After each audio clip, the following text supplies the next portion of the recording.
समझा हुआ है। हमारे को ये लगता है कि नेपाल एक एक्सटेंडेड उत्तर प्रदेश है। हम नेपाल को कभी भी एक सोवरेन नेशन की तरह से नहीं देखते यार। वो एक इंडिपेंडेंट देश है यार। उनका अपना इतिहास है, आपका अपना इतिहास है, ठीक है ना। तो आप नेपाल को नमस्कार नेपाली मित्रों, इस वीडियो को सुनिए, उसके बाद आपको बताएंगे कि अमेरिका नेपाल और भारत में कितना खतरनाक गेम खेल रहा है। और भारत में तो इतना खतरनाक गेम खेल रहा है अमेरिका कि एक अलग ही देश बनाना चाहता है। पहले इस वीडियो को सुनिए, फिर बात होगी इस पर कि नेपाल अमेरिका और भारत में कौन सा खतरनाक गेम खेल रहा है।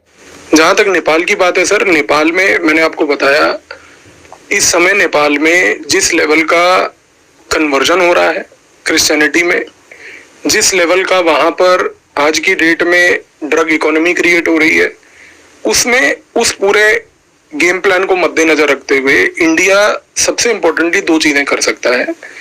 पहला, इंडिया को वहां पे ये कोई ऐसी पॉलिटिकल पार्टी आइडेंटिफाई करनी है जो एक पॉइंट पे इंडिया के साथ खड़ी हो, और वो पॉइंट ये है कि हम नेपाल को वापस से हिंदू राष्ट्र बनाएंगे। नेपाल सर हमेशा से हिंदू राष्ट्र था। 2015 में जब से उनकी नई कॉन्स्टिट्यूशन आई तब से वो सो कॉल्ड सेकुलर हो गए, और वो भी सेकुलर लाने वाले शब्द वाले ये कम्युनिस्ट थे जो चाइना के एजेंडा पे काम कर रहे थे। अब प्रॉब्लम क्या है कि सर नेपाल की किसी पॉलिटिकल पार्टी में, इंक्लूडिंग नेपाली कांग्रेस जो कि एक हमारा क्लोन मानी जाती थी वहां पे, आज की डेट में इंडिया की प्रेजेंस नेपाल में इतनी कमजोर है, इतनी बुरी है कि कोई एक पॉलिटिकल पार्टी खड़े होकर ये नहीं कहेगी एक यूनाइटेड तरीके से कि हम इंडिया के साथ हैं। मैंने आपको बताया ना सर कि हर पॉलिटिकल पार्टी में तीन वर्ग है वहां पे। एक प्रो इंडिया वर्ग है, एक प्रो चाइना वर्ग है, एक प्रो यूएस वर्ग है। और जब जब प्रो इंडिया वर्ग उठता है ना तो sir pro euro pro China collectively साथ आ जाते हैं इंडिया को काउंटर करने के लिए। तो प्रो इंडिया वर्ग धीरे धीरे धीरे धीरे पिछले 10, 15, 20 सालों से ना कमजोर होता गया है, क्योंकि हमने नेपाल को ना क्या समझा हुआ है। हमारे को ये लगता है कि नेपाल एक एक्सटेंडेड उत्तर प्रदेश है। हम नेपाल को कभी भी एक सोवरेन नेशन की तरह से नहीं देखते। हमें ये लगता है कि नेपाल को हम ऐसे फाइल फेंक के मारेंगे कि ये ले ये करके आ और नेपाल करेगा, और उसने किया भी एक टाइम पे। पर आप किसी जनता को ऐसे ट्रीट नहीं कर सकते सर। वो एक इंडिपेंडेंट देश है यार। उनका अपना इतिहास है, आपका अपना इतिहास है, ठीक है ना। तो आप नेपाल को पहले तो उस माइंडसेट से बाहर आने की आवश्यकता है जो हमारी ब्यूरोक्रेसी फॉरेन पॉलिसी की, मुझे नहीं लगता कि वो ट्रेंड भी है इस काम को लेके। तो सर ये परसेप्शन बदलना बहुत जरूरी है। पहली बात तो थोड़ा सा ना हमें मेंटली इंप्रूव करना चाहिए। हम एक ग्लोबल पावर को एस्पायर कर रहे हैं। ग्लोबल पावर ऐसे नहीं बनते सर। आपको ग्लोबल पावर बनने के लिए सबको साथ लेके चलना है, लेकिन पहले तो सबको साथ लो ना सर। वो चीज हम नहीं कर रहे।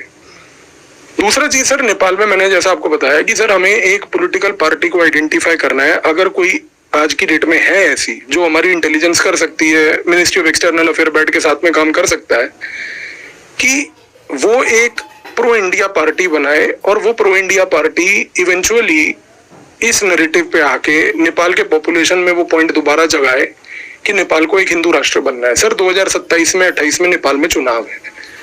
इस चुनाव से पहले अगर आपने ये गेम खेल लिया तो नेपाल आपके कंट्रोल में आ सकता है। कंट्रोल में आने का मतलब ये है कि कम से कम वहां पर ये जितना प्रो क्रिश्चियनिटी नैरेटिव जो है ये ब्रेक हो सकता है। आपको इस समय नेपाल के साथ एक सॉफ्ट पॉलिसी रखनी है जो है सनातन धर्म की पॉलिसी। आपको सनातन धर्म वहां पे प्रमोट करना है, कल्चरल लेवल पे गेम खेलना है। आपको वहां पे ये एंटी क्रिश्चियनिटी क्रूसेड को काटना है। आप इस काम को कर सकते हो। आपको सिर्फ राइट स्टेप्स खेलने हैं। अब वो करते हैं हम या नहीं करते, it's a matter of fact. ये तो आपने सुना ही होगा कि अमेरिका बांग्लादेश का कुछ हिस्सा और भारत के पूर्वोत्तर राज्यों का कुछ हिस्सा मिला के एक क्रिश्चियन कंट्री बनाना चाहता है।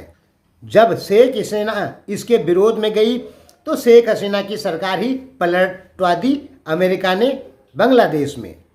अगर आप पहाड़ों की कंडीशन देखें, चाहे वो नेपाल के हों चाहे भारत के हों, भारत के उत्तराखंड और हिमाचल राज्यों को छोड़ देंगे, बाकी आप पूरे पहाड़ों की कंडीशन देखेंगे तो यहाँ पे कन्वर्जन बहुत तेज़ी से हो रहा है। जैसे नेपाल में भी बहुत तेज़ी से हो रहा है। मैंने अपनी आंख से देख रखा है। भारत के पूर्वोत्तर राज्यों में भी बहुत तेज़ी से कन्वर्जन हो रहा है, यानी हिंदू से लोग क्रिश्चियन बन रहे हैं। इससे क्या होगा, जब ज़्यादा क्रिश्चियन हो जाएंगे तो वो अपने लिए अलग देश मांगेंगे ही मांगेंगे।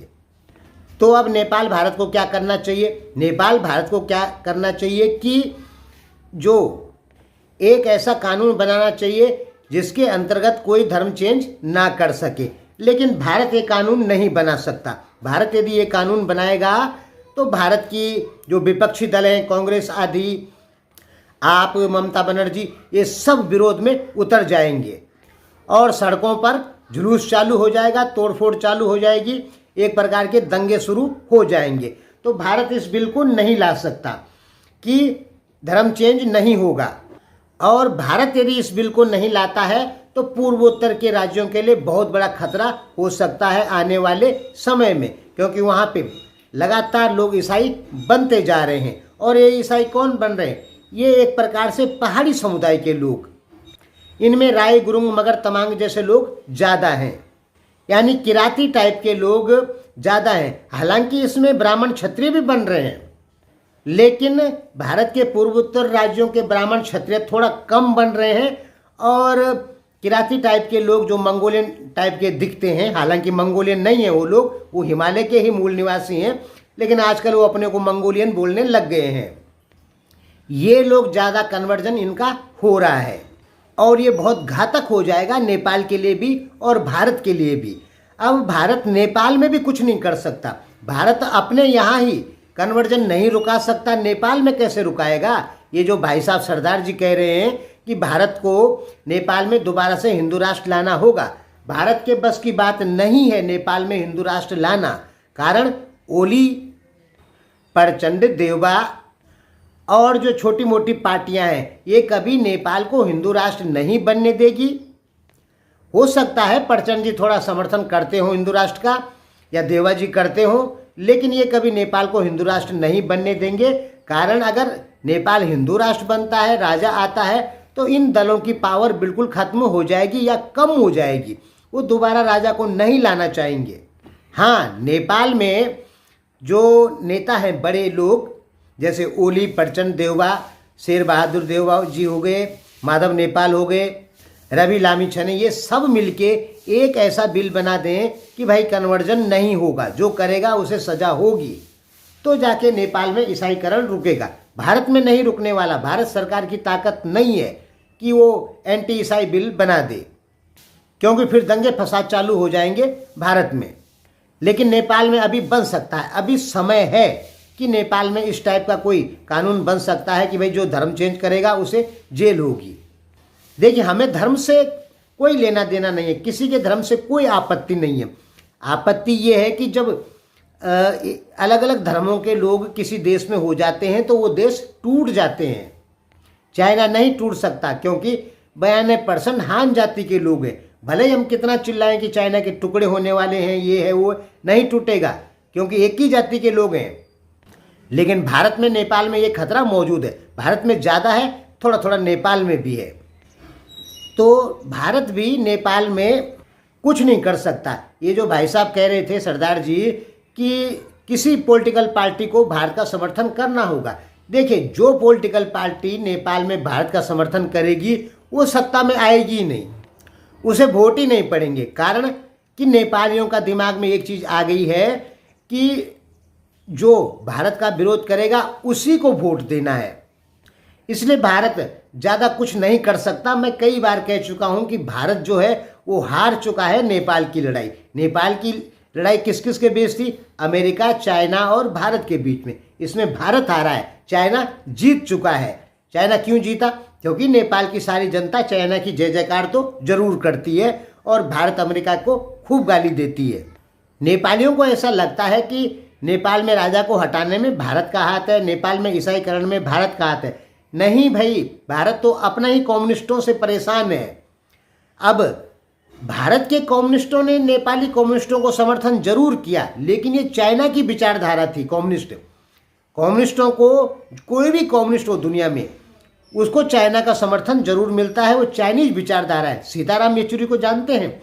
सीताराम येचुरी कट्टर कम्युनिस्ट थे, जिन्होंने नेपाल को कम्युनिस्ट पैदा करने में बहुत मदद की। थे तो वो भारतीय, लेकिन आइडियोलॉजी उनकी कौन सी थी? चाइनीज कम्युनिस्टों की। इसलिए मैं सीताराम येचुरी को देश का द्रोही मानता हूं। भले ही भारत में वो बहुत बड़े नेता थे, लेकिन नेपाल के तो वो दुश्मन थे, क्योंकि नेपाल को उन्होंने अच्छा खासा राजा को हटवाने में मदद की, कम्युनिस्टों को पैदा करने में मदद की। उनकी ये ऐसे लोग थे सीताराम येचुरी, अगर चाइना कब्जा कर देगा तो ये लोग चाइनीज सेना को फूल माला पहनाने के लिए खड़े रहते थे कि भाई चाइनीज सेना आ गई, घुस गई, भारत की जमीन कब्जा कर ली, ये उनको माला पहनाई। इतना समर्थन करते थे ये लोग चाइना को, और थे इंडियन। तो नेपालियों का ये जो कहना है कि भारत ने कम्युनिस्ट पैदा किए, वो गलत है। कम्युनिस्ट तो चाइना ने ही पैदा किए, कि क्रिश्चियन एनजीओज ने ही पैदा किए। और आपके यहाँ कम्युनिस्ट कभी असली कम्युनिस्ट तो थे ही नहीं, वो तो ईसाई विद्रोह था जो जनयुद्ध हुआ। वो तो नेपाल में ईसाईकरण ज़्यादा करवाना था, इसलिए हिंदू राष्ट्र का दर्जा समाप्त किया।